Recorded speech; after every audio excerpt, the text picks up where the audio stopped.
All right, we are now officially recording, and isn't that an exciting thing? Okay. Is the only homework assignment we've had just the orienteering, right? Yeah, Does it because the say? I'm first not one we missing did in anything, class. right? Yeah, the Okay. first one we actually Yeah, did that's what in I class. thought. Yeah. Okay. I I had like wanted, a yeah, I wanted scared feeling like I didn't do something this weekend. no, I just wanted to make sure we started slowly.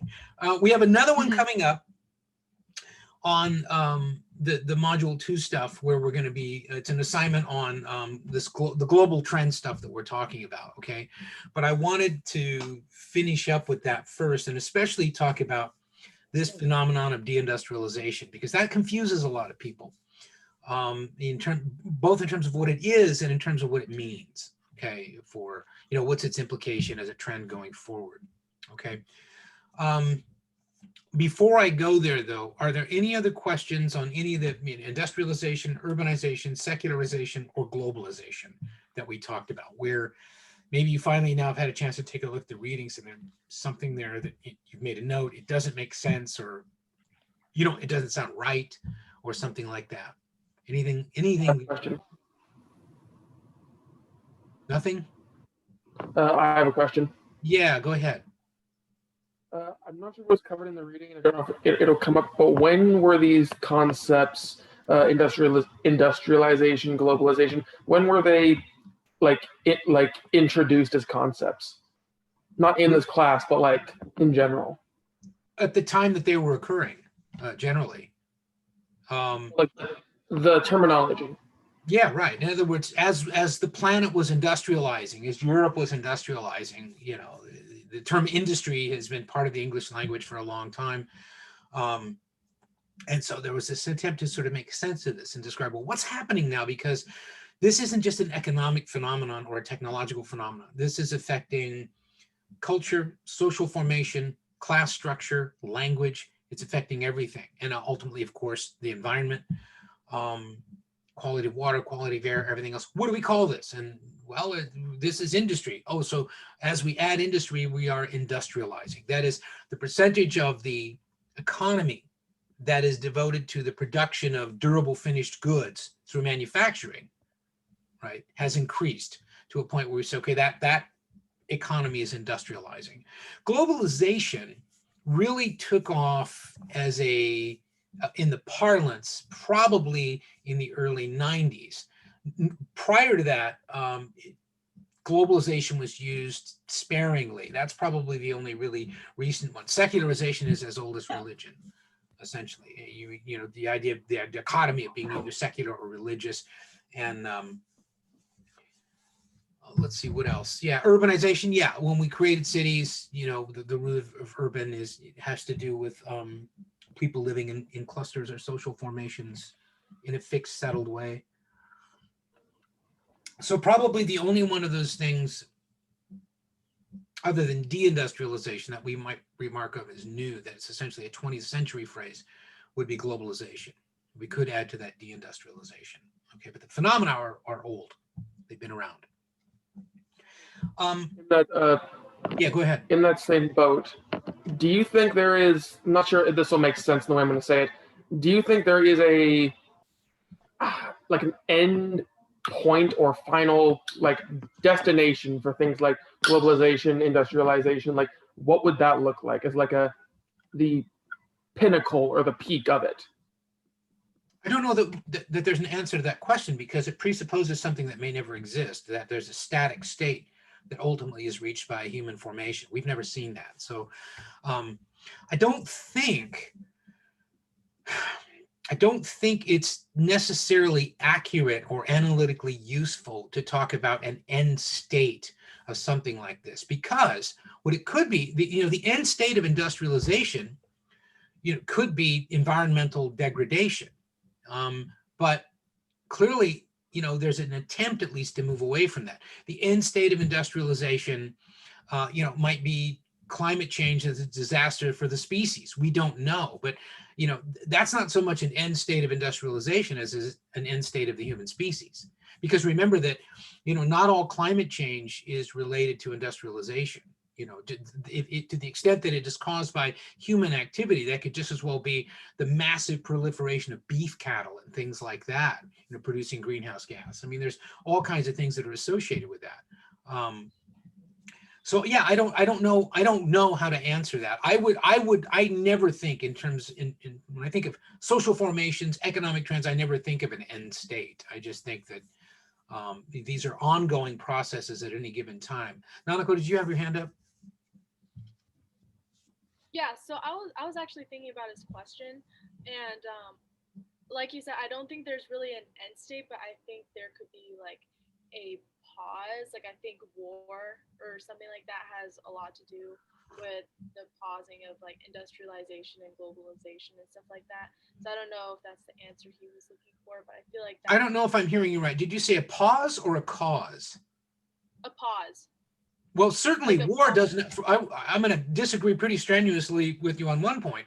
Industrialization has absolutely the opposite effect of a pause when it comes to industrialization. War has always been a kind of galvanic, transformative force in terms of the means of production. So, you know, far from stopping production, war often focuses and accelerates it.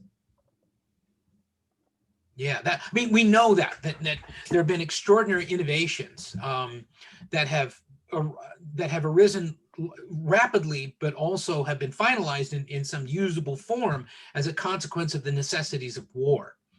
Whether it's heavier than air flight, which was perfected under fire in the First World War, or jet-propelled aircraft and the creation of, you know, transatlantic, you know, aircraft and things like that. Space travel has a strong military component to it and is arguably part of certainly a propaganda war. We know because we have recordings of him saying as much, that President Kennedy looked at the space race, depending on who he was talking to, primarily in terms of its capacity to militarily intimidate the Soviet Union. So that, I mean, that's that notion of Cold War, but still it's an imperative of war. That is, we need, you know, you got Sputnik. You were in outer space before we were with a satellite, but we caught up to you and we're going to put somebody on the moon. That's a geopolitical victory, not just a technological achievement. Okay, so yeah, war has been one of the things that drives economic transformation. Again, you know, initially for the person who prevails probably, but ultimately it changes planets. War changes the planet. It can change class structure. It can change or destroy culture. When a political economy militarizes, that can have an extraordinary impact on the political culture, the way that people view power, the way their deference to power, their willingness to be dictated to. I mean, we saw this during the Depression and the Second World War, that, you know, Franklin Roosevelt was not a dictator. You'll hear mostly conservative people say that, well, you know, this is what would happen if you turn the country over to liberals, there'd be a dictatorship. No, that was a national emergency. That was called a world war, simultaneous with a world economic collapse. That's a crisis. There was no evidence that the United States stayed that way, or that simply as a consequence of replacing Franklin Roosevelt, you know, we had been a dictatorship and somehow crawled out of that. But we know that war and the imperatives of war, the mobilization for war and the maintenance of war, don't just have economic effects or even technological effects, but they have social, political, and cultural effects as well.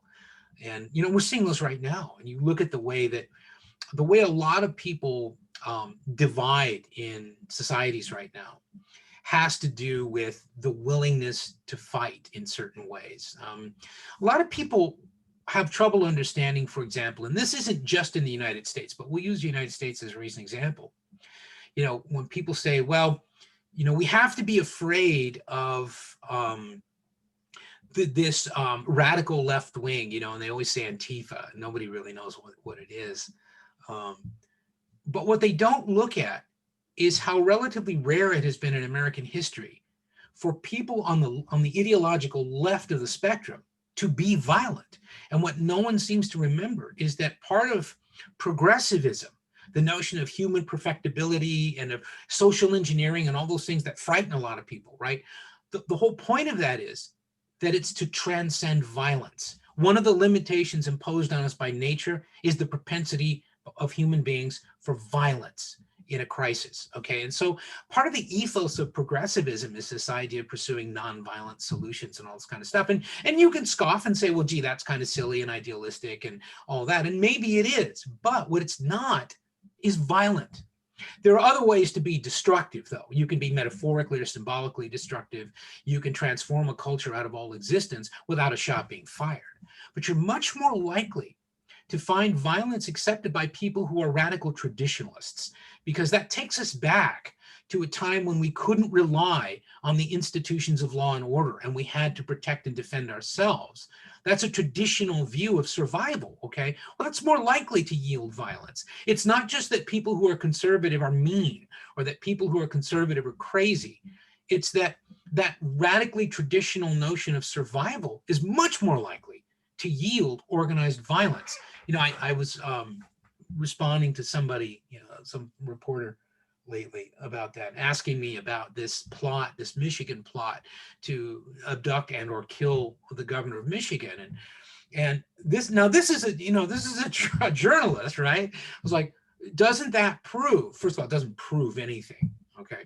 But doesn't that prove that he connected it immediately with Donald Trump? Anyway, I don't want to get into a political argument about it, but what he missed all the nuances of what would mobilize people to pick up a gun or pick up a bomb or something like that. And you know, we just have a tremendous amount of misunderstanding about that. The point in that, as it relates to these global trends, though, is that people have historically found ways to express their dissatisfaction, their fear, their anxieties about the future. And one of the functions of government is to manage those things. Now, you can manage those things in a number of ways. You can respond to them by first listening to people's grievances and then doing what you can legislatively, infrastructurally, whatever, in order to try to respond to those and alleviate that anxiety. Or you can engage in deception. You can just simply ignore those things by claiming loudly and clearly that none of them is true. We've seen that historically. You can repress opposition. We saw this, for example, in the Soviet Union, but you know, we see it everywhere to some extent, where you can just say, well, you know, to say things like that is tantamount to betraying your country or being disloyal, or using that really dangerous word, being a traitor. And one of the ways that we look at the world and one of the ways that we look at sovereign political entities like nation states and countries is, how do they deal with a crisis? When their people present them with, you know, an authentic grievance of frustration, anger, rage, anxiety about the future, fear and loathing, how does that regime respond? And it's one of the ways that we draw conclusions about, you know, whether or not we're going to ally ourselves with that regime, or whether or not as just citizens rather than part of government, you know, we feel a sympathy toward them or empathy for their suffering, or if we see them as dangerous. There's a lot of vestigial kind of, or rather not vestigial, but so I would say a legacy of animosity toward Russia as a consequence of, you know, 70 years of the Soviet Union and decades of the Cold War and all the programming and propaganda that my generation grew up hearing about how evil the Soviet Union was. Read also the Russian Empire, okay? And there are a lot of people right now who can't square that circle. And then when they see someone like Putin and they see him appearing looking from the outside, they see him distorting his own economy, failing really to encourage some of these other kinds of developments, you know, particularly the globalization of their political economy beyond energy, you know, which is cheap and subject to global fluctuations, and yet repressing his own people, lying to them, rigging elections, doing all these things we see from the outside. You know, we draw the conclusion, well, that's because Russians are lousy. Or that's because, see, we told you, Russia's a rotten place. You hear a lot of that. Yeah, Zachary. That actually reminds me of a question I've kind of had for a while. Maybe you could explain. Because of, like you said, the 70 years war with Russia and the Red Scare and everything, how can you explain best the idea of Americans, the separation of global politics and American politics, where we only look at things as like a left-right thing here in the US? Like, for example, I say I'm very far left, but I support the Irish Republican Army. In the US, that makes no sense because I say I'm leftist, but I support something called the Republican Army. Can you explain why we have this separation of why we can't see other places' political ideologies separate from our own? Oh, I think we can. I mean, I would say, without meaning any disrespect, I would say speak for yourself. I think plenty of us can. For example, I don't think there's anyone in their right mind who would look at the Soviet Union and say that was a left-wing country. That was not, for all of what they looked like on paper, that was a right-wing dictatorship. Okay. They nationalized production, but they did it in the way the Nazis did. They repressed their own people. They terrorized them. They used police, secret police. We had these millions of people sent to gulags merely for disagreeing. They used political assassination. They used all the elements of terror that we associate with right-wing dictatorship. And their ultimate view of the world was also not terribly progressive for all their vernacular and all the language that they used. Okay. It was essentially fascism. I don't think it's hard to see that. I don't think it's hard to see that at all. If that's what you're saying, I don't think that, for one thing, most Americans don't see the rest of the world at all. We have to be honest about that because it's not presented to them. Okay. I mean, I was watching for a while this morning what's called CNN International. Okay. Now there are little envelopes of time there where you actually hear coverage of the rest of the world as though it really existed, just like you would on BBC. Okay. But it almost immediately reverts right back to Donald Trump and what's going on with the American election and stays there. Okay. So as a consequence of that, most Americans, even relatively well-educated Americans, know little or nothing about the rest of the world. Okay. So a lot of what we're dealing with is just, and it's the purpose of a class like this, is to overcome that sense of this big gap, this empty space out there. I don't think it's so much that we always draw mistaken conclusions. I just think it's a blank for a lot of Americans. How many of you thought about Poland today? How many of you thought about what's going on between, say, or what's going on in Lebanon right now? How many of you thought about, this shooting war between Armenia and Azerbaijan? I would say probably conservatively none of you. Okay, and yet you're all obviously bright, you're intelligent, many of you are political, you're in a college, where this information is easy to live. You hear all this nonsense all the time about, well, the cool thing about it is we don't need news anymore because all the information is available. Yeah, you do. You really do, because you don't know where to look. Okay, I mean, that's part of education. It's like you got to look in more than one spot, and you got to look for something other than that information that makes you feel good or that squares with what you already believe to be true. Because if you're not doing that, then you're not learning. Okay.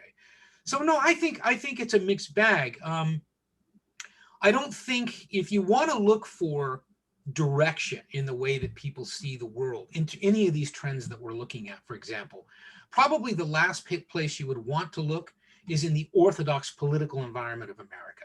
You would not want to look at, the majority leader of the Senate or the Speaker of the House or the President of the United States, because they have political agendas that include partisanship, but also geostrategic leverage over the planet. Okay, so you can't rely on them always to give you good information. I mean, we could argue, for example, that for all that people criticize Barack Obama in many ways, and in many justifiable ways, one of the things he did that really cost him politically was to try and correct some of what I think is implied in Zachary's question, which was, can America please get a more authentic public discussion going about the rest of the world and how we fit into that?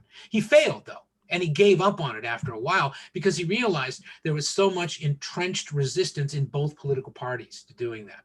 So you've got to go beyond the political fashion show that is what you see on TV, and you've got to work at it.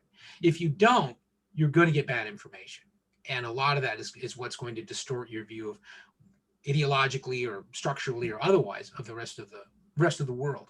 Again, it's why classes like this are taught at SOU. We're trying to help you at least have a chance to get some different tools to use to try to make sense of the world, rather than having to rely on people who have no interest in informing you and every interest in, persuading you to something they want you to do. That's not what we're trying to do here.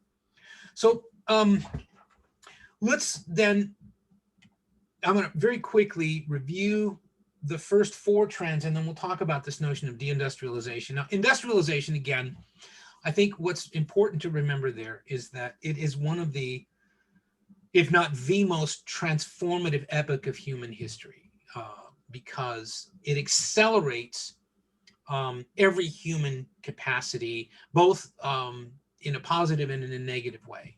Okay, it accelerates our ability through the production of durable goods of value to create value, to create permanence, or something approaching permanence in terms of our material lives. When you reach a point industrially where you can actually say we can kind of produce everything people need, that's an extraordinary human achievement, whatever you may feel about it.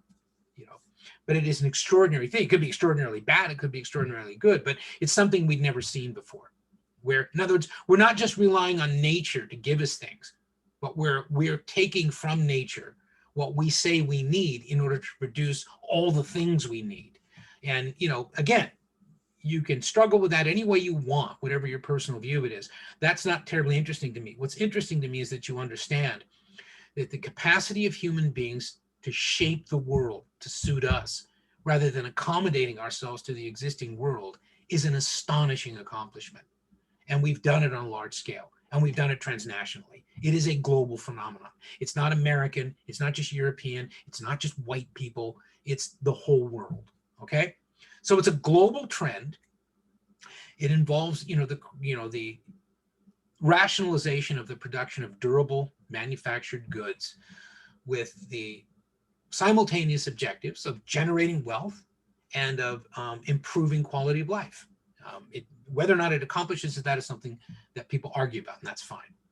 Urbanization goes along with industrialization. That is, people increasingly go where the jobs are. When you settle in a society and you have a choice between, well, will I stay on the farm, on the family farm or whatever, where we've got this kind of, we're deep in debt and we kind of get through every year, but we're subject to the weather and everything. But there are these great manufacturing jobs that are offered in the city, and I can make money for my family or for myself, or I can get out of that small town that's backward and boring, and I can go where things are exciting. So, there's been a natural trend as we've settled, as we've improved the capacity of human beings to, at least in the short term, to push nature out of the way and impose ourselves on nature rather than the other way around.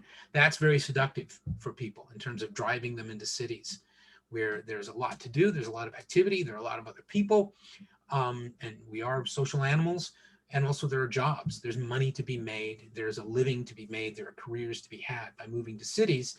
70% of economic production in the United States occurs in cities. It's just, that's where most of the people live. That's where most of the wealth is created. That's where most of the jobs are. And that's where people, particularly when they're young, want to go either live in or around cities. Okay. Secularization can be said to accompany that to the degree that an important part of this technological development of capacity is this idea of relying more on science and less on either religion or superstition. That is, it's harder to be superstitious when you know how things work. It's easy to be superstitious when you're a child because, it's easier to be afraid of the dark because you don't know what the dark is. And you don't know for sure whether or not there is something under your bed that's going to grab you when your arm falls over the side of the bed.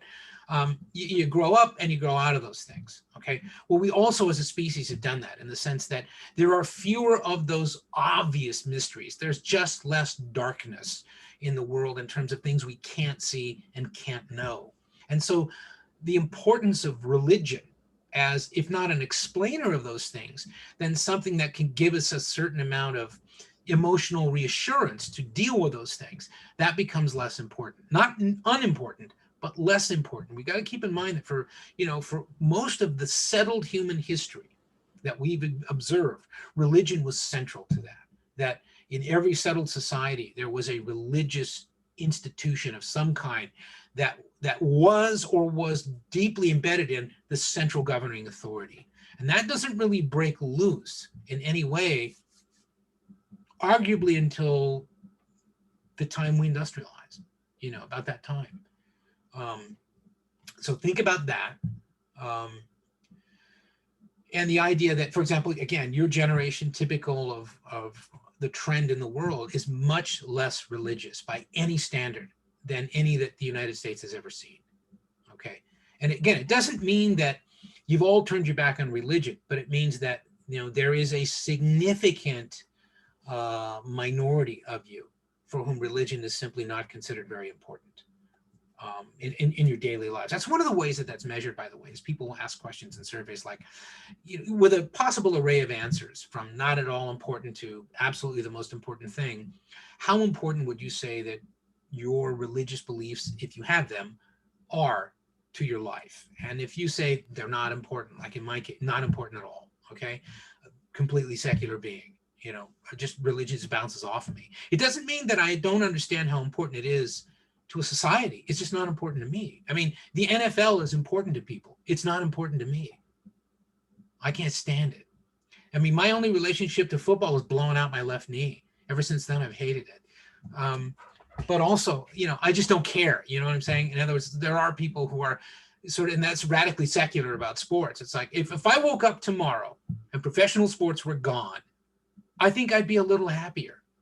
I just, I don't care. But for most of you, it's like, what an asshole.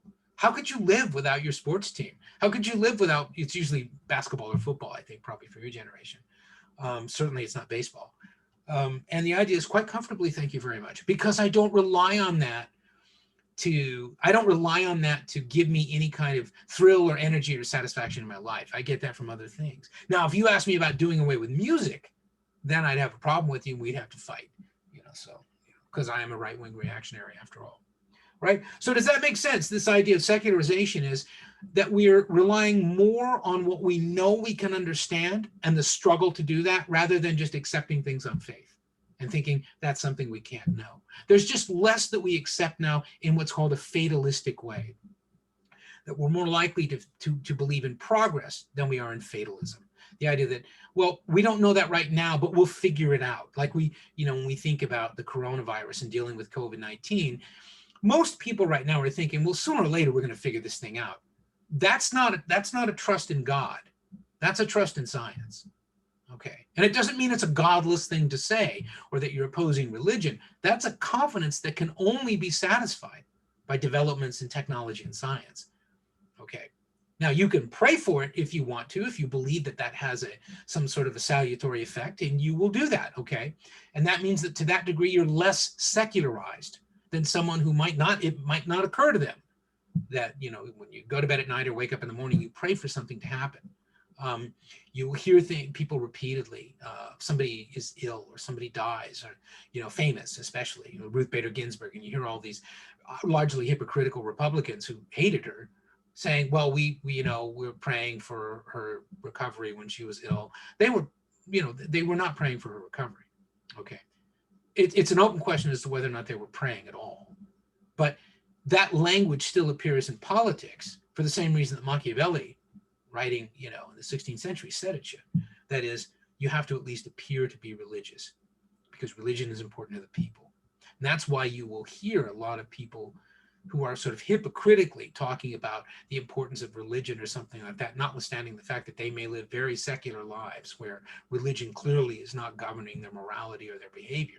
Okay, it's because they're publicly vulnerable to being chastised or having their career or something compromised if they don't appear to be religious. Okay.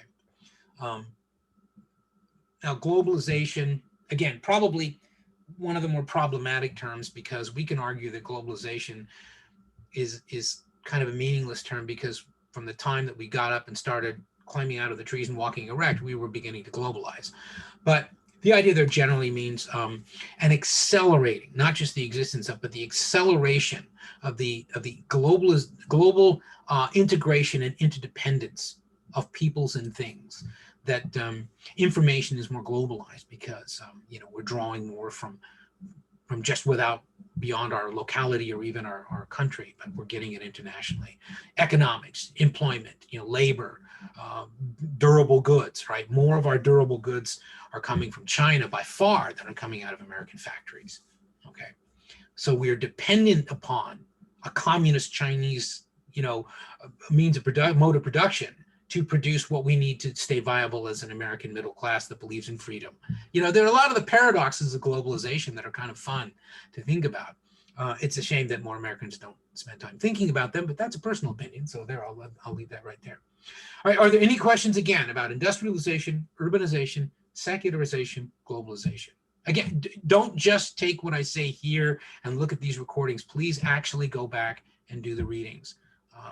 Be warned, as you progress beyond the introductory level in university, not acquiring the habit of reading is going to make your life here miserable.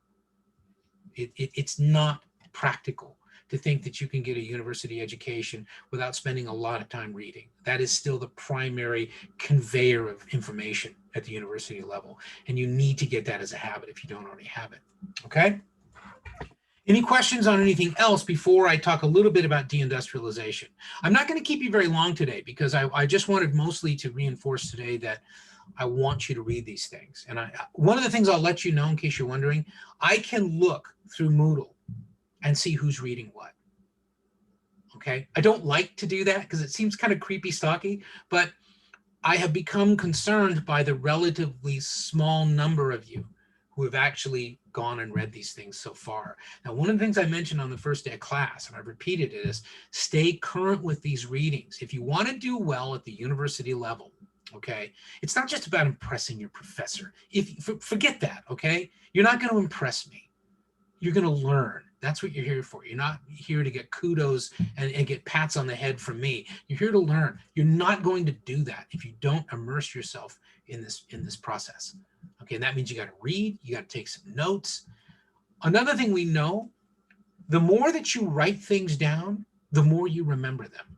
The more you remember them, the more capable you are of using those things in combination with other things you know in order to make better sense of the world. That's, be careful, that's learning, okay?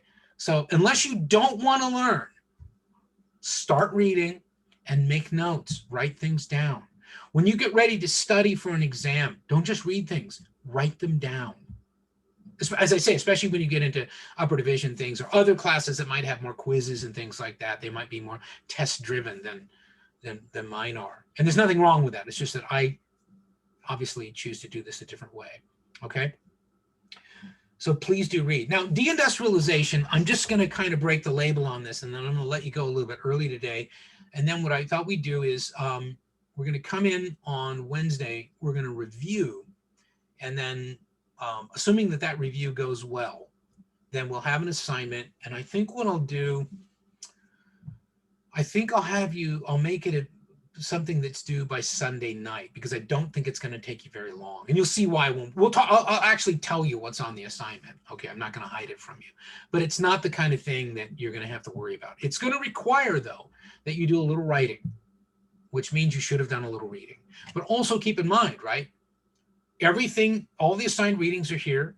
Any notes you make from these discussions, you'll have access to. So there's no reason for anxiety and every reason to just think, okay, I better be prepared for this. He's going to ask me something. He's going to ask me to write something about global trends. We've talked about 4 of them. I'll bet he's going to ask me to talk about some of them. I'm imagining more than one. So the only open question is, well, how many is he going to ask me to write about? I guess I better look at all of them. Okay. So the 5th one here on this list is what's called deindustrialization. Deindustrialization, this article is a little bit demanding, okay? And I don't expect you to have functional mastery of this thing. What I'm suggesting, though, is there are a few things I'd like you to learn from this. One of them is what's meant by deindustrialization, okay? And ultimately, what this is talking about is when you look at what, for want of a better term, we can refer to as sort of the economic evolution of an economy. How does it evolve economically? All human settlements started as largely agrarian. What does it mean when something is agrarian? Agriculture? Right. So when you hear that, get used to hearing that term because you'll hear it in international studies a lot. So an agrarian society means a society in which a disproportionate amount of activity is centered merely around producing food that you grow. And also it can include pastoral agrarianism, like livestock, but often it refers to as the stuff that we grow. It's not that you're a hunter-gatherer. You're in a settled society and you're a farming people. Okay? So that means that land is very important. And that means that most of what people will recognize as status or authority is going to be derived from the proper use and maintenance and stewardship of land. Okay? That's where we all started. And then beyond a certain point, we've had these sort of artisanal enterprises, very small scale production of handmade objects of durable value, right? Like people would make jewelry, or people would make things out of wood, or, things out of stone, things out of metal. Okay. Well, initially, everybody kind of did that, but some people were really good at it. So a couple of things lead up to industrialization. One of them is the application of materials other than in their raw state. That is, you begin to refine those materials, you begin to blend them together, you begin to manufacture, okay? So that you're not just picking up a rock and throwing it. You're taking the rock and you're using another rock perhaps to shape it, to give it an edge, to give it a certain size and weight. You're then using hide that you've taken from an animal that you've killed for food, and you're taking a stick, and you're taking stick, hide, and rock, and you're building an axe. You've just manufactured. Do you see the difference between using something and manufacturing something? That's really important. The more that you move down that road of manufacture, the more you're moving in the direction of what we would call industrialization. Okay. Now, where that line is crossed usually has to do with the actual mechanization of production. In other words, instead of a human being sitting in a room with a bunch of straps of leather and a bunch of sticks and a bunch of shaped stones, right? You have some of or all of that being done by something other than human or animal power, that you're using mechanization. You're using water power, or you're using steam, or you're using diesel or something to power engines to drive manufacture. And you cross this sort of developmental threshold where we can say, okay, you're no longer an agrarian economy. You kind of you're industrializing.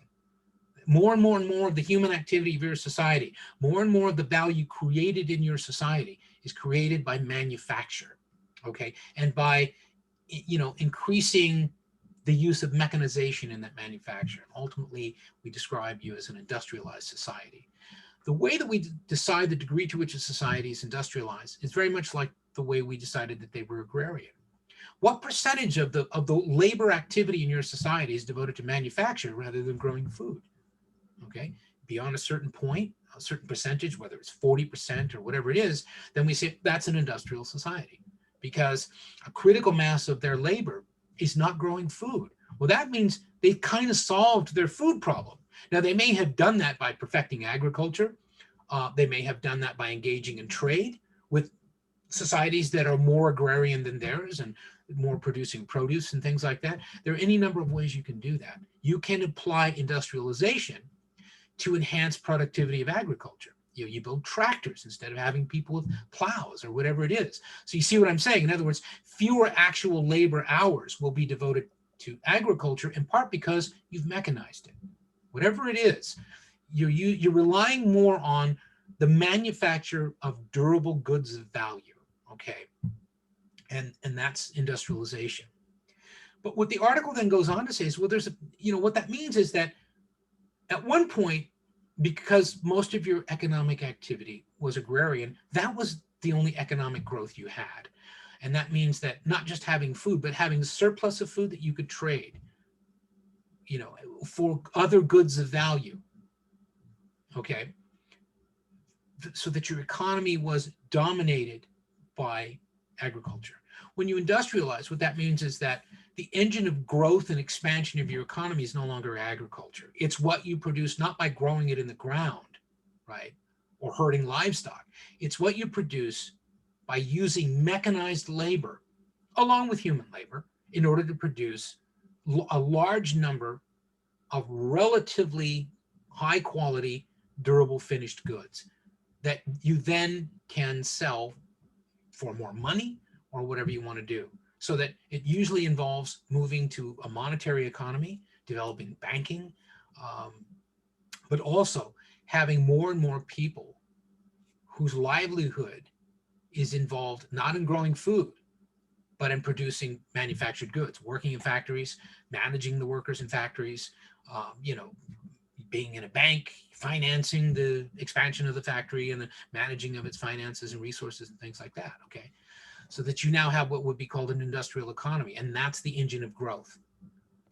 But then the idea in economic terms is that you reach a certain point where you've kind of peaked. You kind of, you know, industry can no longer produce any more growth than it's already producing. It could be a limitation of available labor, it could be a limitation of available resources. It could be a growing demand by people to regulate industrial production to restore the quality of the environment, of the air, of the water, of the land, okay? All of those things can limit industrial growth. And all of those things happened in the United States, and all of those things happen in every industrial power in the world, or are happening right now.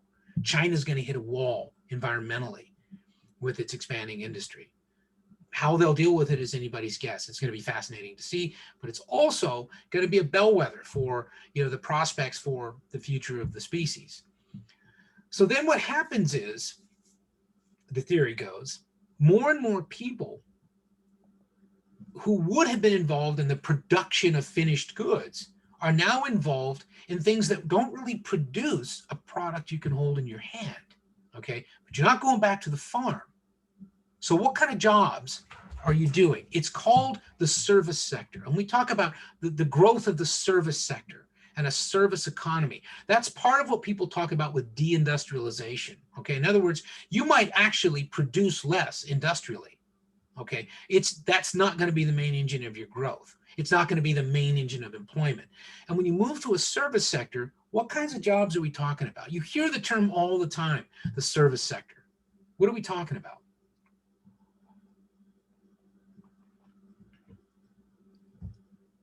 I'll give you a hint.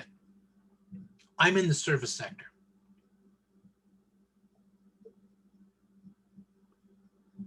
Like providing goods for the people, for like everybody. I don't provide any goods for anybody. That's well, not a material, yeah. You know, but you see what I'm saying. In other words, the idea is, and this is what our administrations at these universities don't understand. They're using all of these manufacturing business models to try and tell us how we should run universities. And I've given up, but I used to try and remind them, we're not a factory. We don't produce students. We teach them. It's a service. It's not a finished good, right? You all continue to grow. I know, Kennedy, I know what you meant. In other words, it's not that what do I provide? It's not a good you can hold in your hand. The diploma is not what I provide. And the diploma means nothing. It's just symbolic of what we're helping you to discover. In other words, the service is your education. Now, again, the idea is, well, it's not a durable finished good. It's not, you can't take that education out and sell it. Okay. And you can't go buy another one necessarily. It's you, it's your life, it's your experience, you know, influenced by the explanatory things that we offer to you in a university setting. Well, let me talk about economics a little bit, or let me talk about history a little bit, or let me talk about, you know, science, and then you'll take those things out with you, and presumably, not only will you be more valuable as a worker, but you'll be more complete as a human being. You'll live a richer life. Okay. And by the way, I got to say, that ain't just a theory, because I lived like an animal before I went to college. I was an okay guy, but I was an idiot. I really was. I wasn't stupid. I just didn't know anything. And you'll hit a wall. It doesn't matter how smart you are. You will hit a wall. Deindustrialization does not necessarily mean to develop better manufacturing. Okay. It might. In other words, if your manufacturing sector is more efficient and more mechanized, right, then you need fewer people. But what's important about deindustrialization, it's not just a shift of employment. It's a shift of the actual importance of that sector of the economy. It's not the primary engine of growth. It's not where most of our productivity is. It used to be. In my lifetime as a kid, America was the dominant industrial producer on the planet. It's hard to believe that now. I think I mentioned this before, where remember when I was asking about what's an American automobile in the last class, but when I was a little kid, there was very little in our house that was not produced in the United States. I have almost nothing in this place now that was produced in the United States. That's evidence of deindustrialization, okay? And yet we know that the American economy, despite recessions and things like that, ultimately, it's not like we've regressed or we've shrunk or anything like that. We are still the largest economy in the world. We just don't rely as heavily on industry as we used to. We rely on what's called the service economy. So it involves, for example, things like education, different kinds of training, people who are consultants. It's people in the financial sector, okay? So that, for example, banking is largely part of the service economy, okay? One of the main transformations of the American political economy beginning in the 80s was the rise of finance capital. That finance capital became more important than raw material producers like oil or manufacturing interests like big factories like General Motors and things like that. That the key to understanding where America was going was the financial sector. The stock market becomes the center of the universe. Interest rates are suddenly on everybody's minds. All these things that are part of the financial sector's ability and its function within a political economy to establish and maintain value, okay? In other words, if you look at the stock market, historically, the stock market was believed to be an accurate indicator of the real value of an industrial enterprise. It was primarily industrial stocks, right? But that's not the case anymore. Does anybody know what one of the most reliable ways is to be done publicly if in the short term you want to enhance the value of your stock in whatever your enterprise is? One of the most reliable ways to do that, short term. How do you do it? How do you drive up your stock price? I'll give you two. Lay off workers and buy back your own stock. Now, neither one of those adds to the value of your enterprise. Neither one of those is an indication of an increasing quality of whatever good or service it is you produce, but both of them can help drive up, sometimes monstrously drive up, the market value of your stock. That's as a consequence of the central importance of finance capital, okay? Because what the stock market is really saying is, what money can I make by investing in this company rather than how good is this company? And also, what money can I make this morning when I buy that stock that I might enhance when I sell it this afternoon? Okay, it's not just about what stock used to be created for. Public stock used to be, the idea was people would invest in trading companies or things like that, and they would actually buy a share of whatever the profits were, but it was small scale. And the idea was the only way this is going to work is if this trading company, the British, East India Company actually is profitable, which means we have to invest our stock, the money that we invest when we buy stock, that's going to go to building their ships and equipping their armies and allowing them to run like a private military operation that's also a trading company. Okay, that's not the way it works anymore. That's because of the importance of finance capital, and it's evidence of deindustrialization. Okay, again, I don't expect you to understand this right now, but this is why, for example, and this is where we're going to stop. In this major, international studies, one of the few times where we require 2 lower division classes as requirements for the major is economics. You have to take microeconomics 201, and you have to take macroeconomics 202. And the idea behind that is that it's not that economics is a better discipline than any other discipline. It's that it's very complex for the average person, okay? But B, all these trends we're talking about, every one of them has an economic component. Even secularization has an economic component. And so economics is one of those disciplines, and only one, that really helps us understand the power of these transformations. It helps us look for evidence of the transformation. It helps us look for something like what Zachary mentioned early on. If not an end state, it can tell us at any given time, what's the consequence of this transformation? We were here, now we're here. How can we measure that? Well, one of the ways we can do that is using economics. Okay. And so when you look at the deindustrialization article, I don't expect you to understand all of it, but I want you to think of it in terms of primarily of two things. Okay. One, that it is not the end state of industrialization. Okay. We're not going to stop industrial production. What it means is, if you look at that carefully, industrial production has shifted to developing countries. And they're now following the same trajectory we did. They were largely agricultural, agrarian economies. Now they're industrializing economies, or like China, they're industrialized economies, okay?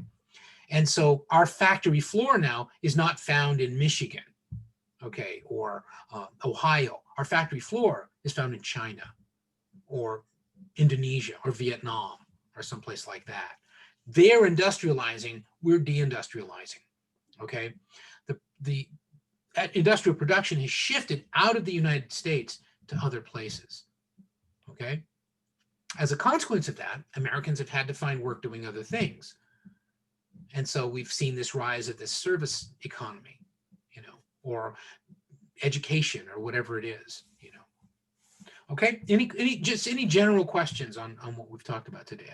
I expect it to be a little bit confusing until you have some time to think about it and read the article. But I think if I go any further, your brains will melt, or you will go to sleep. No questions? All right, then what we'll do is you'll have had a chance to read all 5 of these articles. Some of you do need to read all 5 of them, by the way, hint, hint. We'll review a little bit on Wednesday, and then unless there are strenuous objections, I'll post the assignment for you after class. I'll post the assignment that will be due on Sunday at 11, okay? And so you'll have the whole day to do it. All right, then I will see you on Wednesday. Thank you. Thank you.